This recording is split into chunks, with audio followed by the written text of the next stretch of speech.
Well, here we are at OpenSourceWorld with another guest. Would you like to introduce yourself? I'm Luke Kanies. I'm the founder of the Puppet Project and Reductive Labs. So it was several months ago that you guys got the VC funding there and became a real adult company. As unlikely as it seems, that was only like 6 weeks ago, actually. And in that expansive time, what have you guys been up to after since your big news announcement there? Mostly we've been deleting email from people who are trying to sell us used furniture.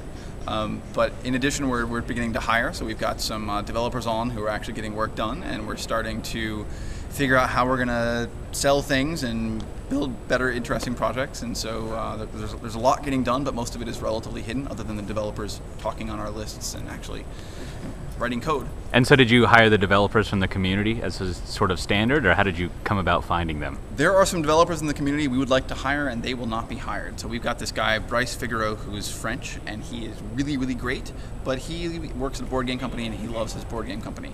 So a board game company? A board game company. Huh. Yes. So we'd love to hire him. We're first in line, but as it is, we're a very sysadmin strong community and not as many developers. Apparently it's no dice with him.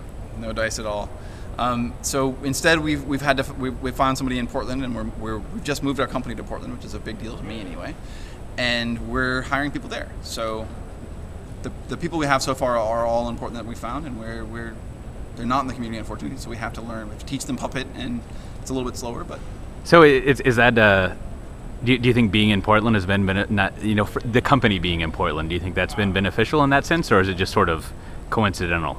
It's been fantastic. It really has. It's part of it's that I'm less than 2 hours by air from San Francisco, so I can spend more time with my family when I travel.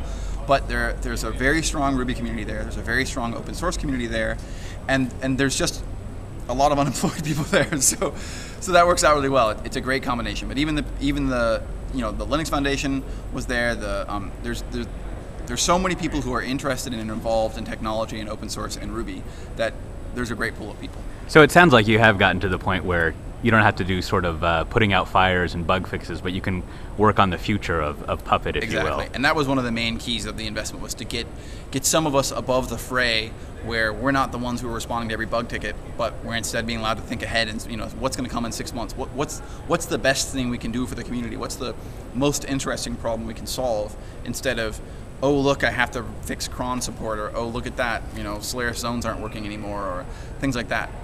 And like you said, you were saying the exact things they're working on are top secret or whatnot. But like what? Can you give us some idea of what's going on in the next sort of year or so? Yeah, I don't think they very are top secret. Part of it's we're an open source company. We're trying to find that balance between exposing all of our long-term strategic plans to the enemy, but also being an open company. So the thing that we're really doing, we're focusing on, is this web console where you have access via the web to a lot of the important data that's going on in your network. So the reports that are coming in from your clients, correlating those reports to the configurations that resulted in changes happening, looking at all your nodes, what the status of those nodes are they up to date? Are they making changes? Do they have a failure?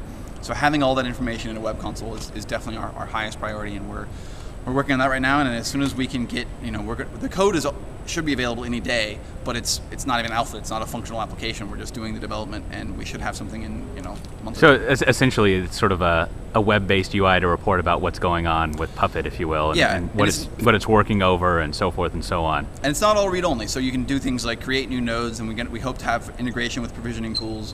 And if you're going to remove a node, you can do it in this location. You can sign certificates, and all those kind of things are going to come through this interface. So you shouldn't code in a GUI interface, but you should there are some things that just make sense in a GUI. Oh, that makes sense. Well, great. Well, thanks for the quick update. All right, thank you.